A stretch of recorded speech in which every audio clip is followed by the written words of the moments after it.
For more on all of this, I want to bring in Michael Carpenter. He's a senior fellow at the International Institute for Strategic Studies. Michael, thank you for taking the time. Appreciate it. My pleasure. So speaking earlier today, Donald Trump listed 4 reasons for this attack on Iran: destroying their missile capabilities, quote, annihilating their navy, preventing the country from obtaining nuclear weapons, and making sure the regime cannot fund regional proxies. What do you make of those reasons? Well, you just listed 4, and then Secretary of War Pete Hegseth listed a 5th, which is retribution. So all of this shows that the ends, the strategic goals that the United States has set out for itself, are very muddled. There is no clear strategic goal that the United States wants to pursue with this war. If it was stopping the nuclear program, we were engaged in diplomacy, which was advancing. And so there's also no indications that the nuclear program had advanced significantly since the strikes of June of last year, Operation Midnight Hammer. And in fact, President Trump said that the nuclear program had been obliterated at that time. So all of these different rationales look like post facto rationalizations for this war, which was a war of choice that President Trump started. And now we're starting to see that there are unintended consequences of war. Who would have thought that?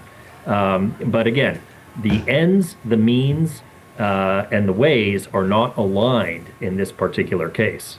So, Michael, what do you think are his reasons for choosing this war now? Look, I think part of this is that the operation in Caracas to apprehend Nicolas Maduro was very successful. It was a narrowly targeted special operations force apprehension effort.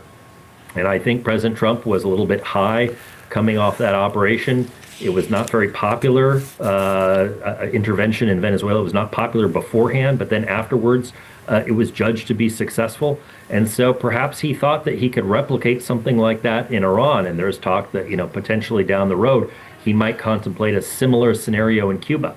And look, frankly, I think a lot of this is driven by domestic politics. There's ongoing talk of scandals here in Washington, of course, the Epstein files being chief among them. The president's popularity is sagging. It's at a historic low. And the American people certainly did not want this war. It was very unpopular, even amongst registered Republicans, according to polling. So my best guess is that this was a little bit of a distraction designed to be a quick victory, a quick victorious war to distract from some of these other issues. But it may prove to be otherwise, because there is escalation risk anytime you start a conflict of this magnitude. And the president said 4 to 5 weeks is how long this will last, but maybe longer. What do you make of that assessment? Well, I wouldn't attach too much importance to what the president says his timelines are. I think it's very plausible that he could turn around tomorrow or the day after and say that it's mission accomplished, that the supreme leader has been taken out, and that the United States is pulling its forces back. I think that's entirely plausible, or it could go on for 4 or 5 weeks. But here's the reality. The longer this war goes on, the more likely it is that the Iranians will strike back at various targets. You've just reported on all the various sites they've struck in the Gulf region. They've also struck as far as Cyprus. And that impacts our allies and our partners. And so the escalation risk is sort of built into this scenario. And the longer it goes on, the more that escalation risk rises, and the more tempting it will be for President Trump to strike back whenever one of our partners or allies has been hit. And so that's what creates this sort of ratchet situation where the war just simply continues to drive on, and then it becomes very difficult to stop it. In his initial remarks, Trump didn't repeat his call for Iranians to rise up against their government. Earlier today, we heard Secretary of War Pete Hegseth say this is not a regime change war. What do you make of the administration's rhetoric on that particular aspect? Because there are many Iranians that are hopeful that this could bring about some kind of secular democracy. But is that what the Trump administration wants or cares about? Well, it's very difficult to achieve a change of regime with an aerial bombing campaign. I mean, you can take out individuals, as the U.S. did with Supreme Leader Ali Khamenei, but it's an entirely different matter to implant a new leadership cadre without boots on the ground or without people that you're working with that are there on the ground. And so I think the notion that there's going to be wholesale regime change is a little bit fantastical.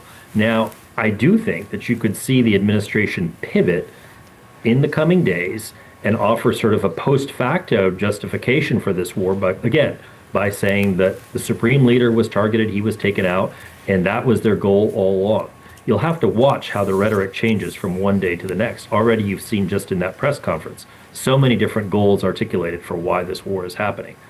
So let's watch and see. But the chances of an actual uprising that changes the authorities in Tehran, sure, it's possible, but it's unlikely. So when you say it's unlikely, you think that it's unlikely because it will not be supported by Trump, by the Americans, or because it's just too chaotic right now? There isn't the kind of momentum for that to happen, or just your thoughts on because there are a lot of Iranians that are hopeful, that this could be a moment, and Trump has talked about how at one point he did encourage Iranians to kind of take over.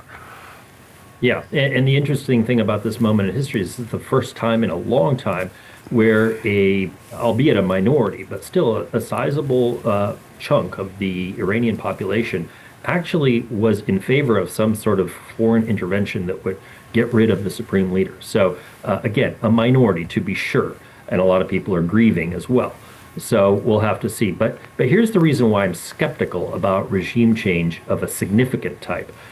Because the Iranian Revolutionary Guard Corps, the IRGC, is still firmly entrenched in Iran, and they have immense paramilitary capabilities at their disposal to be able to go after crowds of protesters. And with the supreme leader gone, it's not like there's a clear target right now for a popular movement or revolution in the streets. And so it sure seems like there will be a change of personalities at the top. I mean, that's inevitable with the supreme leader gone.